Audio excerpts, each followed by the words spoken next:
Hi everyone, good morning, and for today's video guys, ayan, nagluluto po ako ngayon ng ginisang upo.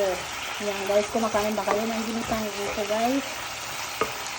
Ayan, naglagay ko na po yung mga pangsangkap ko dito guys, katulad ng sibuyas, bawang, kamatis, and then yung ating giniding guys. Yan po ang ating sahog ngayon sa ating gulay. Ayan guys, kanina pa naman to, kaya ilalagay ko na ang ating hiniwang upo guys. Ayan, lagyan na natin.